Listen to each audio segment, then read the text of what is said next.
एक राजा थे जिनका नाम था यम। राजा यम बहुत धर्मनिष्ठ थे। उनकी दानवीरता की चर्चा दूर दूर तक फैली थी। उनके पास एक सुंदर और सुखी परिवार था। उनकी रानी थी अमली, जो बहुत सुशील और समझदार थी। उनके 2 पुत्र थे, सरवर और नीर। दोनों भाई बहुत प्यारे और आज्ञाकारी थे। राजा यम का राजपाट बहुत समृद्ध था। उनकी प्रजा सुखी थी और राजा हमेशा अपने कर्तव्यों का पालन करते थे। हर सुबह राजा यम अपने दरबार में बैठते थे। वे प्रजा की समस्याएं सुनते थे और न्याय करते थे। उनके दरबार में कोई भी खाली हाथ नहीं लौटता था। अगर कोई भूखा या जरूरतमंद आता तो राजा उसे भोजन, वस्त्र और धन देकर विदा करते थे। उनकी दानवीरता ऐसी थी कि लोग कहते थे, राजा यम अपने पास कुछ नहीं रखते। जो भी उनके पास आता उसे वे कुछ न कुछ दे देते। रानी अमली भी अपने पति के इस गुण की बहुत प्रशंसा करती थी। वह हमेशा राजा का साथ देती थी। सरवर और नीर भी अपने माता पिता के गुणों को देखकर बहुत कुछ सीखते थे। एक दिन राजा यम के दरबार में एक साधु आए। साधु का चेहरा तेज से चमक रहा था। उनकी आंखों में एक अजीब सी चमक थी। साधु ने राजा से कहा, हे राजन, मैंने सुना है आप बहुत बड़े दानवीर हैं। क्या आप मेरी एक इच्छा पूरी करेंगे? राजा यम ने बिना हिचक के कहा, बोलिए महाराज, आप जो मांगेंगे मैं दूंगा। साधु ने कहा, मुझे आपका पूरा राज्य चाहिए। यह सुनकर दरबार में सन्नाटा छा गया। सभी लोग एक दूसरे का मुंह देखने लगे। रानी अमली ने भी आश्चर्य से साधु की ओर देखा, पर राजा यम शांत रहे। उन्होंने कहा, ठीक है महाराज, मेरा राजपाट अब आपका है। साधु ने फिर कहा, यह तो ठीक है, पर मेरी एक और इच्छा है। मुझे रानी अमली के सारे गहने चाहिए। यह सुनकर रानी अमली थोड़ी चिंतित हुई। उनके गहने उनकी मां की निशानी थे। फिर भी राजा यम ने रानी की ओर देखा और रानी ने समझ लिया। उन्होंने अपने सारे गहने साधु को दे दिए। साधु ने गहने ले लिए और फिर बोले, राजन, मेरी एक आखिरी इच्छा है। मुझे आपका परिवार चाहिए, आपके दोनों बेटे सरवर और नीर और आपकी रानी अमली। यह सुनकर दरबार में हाहाकार मच गया। लोग फुसफुसाने लगे। पर राजा यम ने अपनी धर्मनिष्ठा को नहीं छोड़ा। उन्होंने कहा, महाराज, जैसी आपकी इच्छा। मेरा परिवार अब आपका है। साधु ने सब कुछ ले लिया है। राजा यम, रानी अमली और उनके दोनों बेटों सरवर और नीर को अब राजपाट छोड़कर जंगल की ओर जाना पड़ा। उनके पास कुछ भी नहीं बचा था, न धन, न गहने, न राजमहल। फिर भी राजा यम का मन शांत था। वे जानते थे कि सत्य और धर्म का रास्ता कठिन होता है।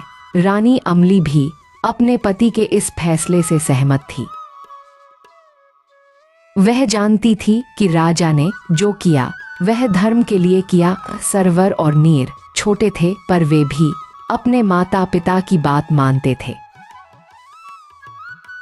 जंगल में परिवार को बहुत कठिनाइयों का सामना करना पड़ा।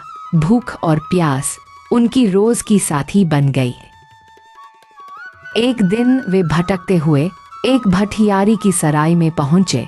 भटियारी एक कठोर स्वभाव की औरत थी। उसने कहा, अगर तुम्हें यहाँ रहना है तो तुम्हें काम करना होगा। राजा यम को जंगल से पत्ते लाने का काम मिला। रानी अमली को तंदूर झोंकने का काम दिया गया। सरवर और नीर को भटियारी की बकरियां चराने का काम मिला। परिवार ने बिना शिकायत काम शुरू कर दिया। कई दिन ऐसे ही बीत गए, पर एक दिन भठियारी का मन बदल गया। उसने कहा, तुम लोग मेरी सराय में नहीं रह सकते, जाओ कहीं और जाओ। राजा यम और उनका परिवार फिर से भटकने लगे। भटकते भटकते वे चंबल नदी के किनारे पहुंचे। नदी का बहाव बहुत तेज था। राजा यम ने कहा, हमें नदी पार करनी होगी। उन्होंने एक छोटी सी नाव देखी। नाव इतनी छोटी थी कि एक बार में सिर्फ 2 लोग ही जा सकते थे। पहले राजा यम और रानी अमली नाव में बैठे, पर जैसे ही नाव नदी के बीच में पहुंची, तेज बहाव ने नाव को पलट दिया। राजा यम बहाव में बह गए। रानी अमली किसी तरह नदी के किनारे पहुंच गई। सरवर और नीर नदी के इस पार खड़े थे। वे अपने पिता को बहते हुए देख रहे थे। दोनों भाई रोने लगे, पर अब उनके पास कोई चारा नहीं था। रानी अमली नदी के उस पार थी। सरवर और नीर इस पार रह गए। दोनों भाई एक दूसरे का हाथ पकड़कर भटकने लगे। रानी अमली भी अकेली अपने रास्ते पर चल पड़ी। इस तरह यह परिवार पूरी तरह बिछड़ गया। कई दिन बीत गए। सरवर और नीर भटकते हुए एक गांव में पहुंचे।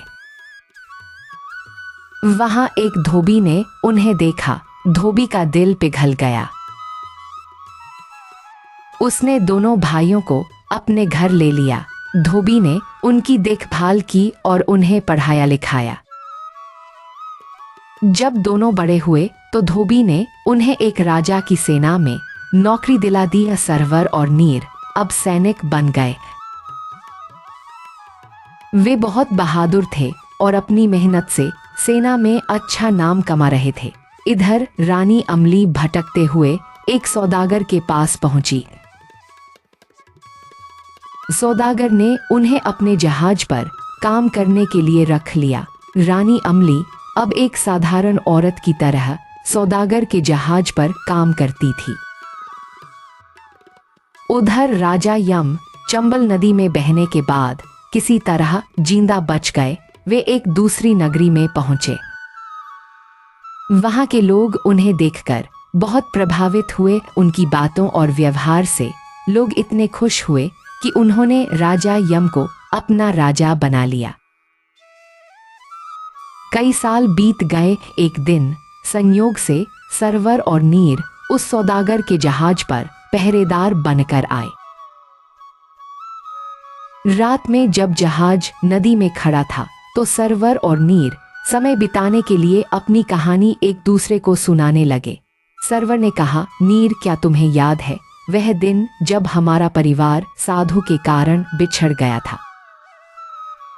नीर ने कहा, हाँ भैया, मुझे सब याद है। हमारा राजमहल, हमारी माँ, हमारे पिता, सब कुछ छिन गया।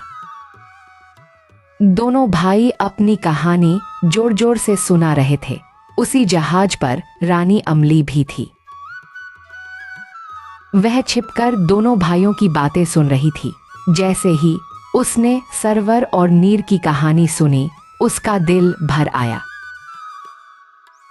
वह समझ गई कि ये उसके बेटे हैं। उसने अपने आंसू पोंछे और चुपके से सौदागर के पास गई। उसने सौदागर से कहा, इन दोनों लड़कों को राजा के पास ले चलो। सौदागर ने रानी की बात मान ली। उसने सरवर और नीर को राजा के दरबार में भेज दिया।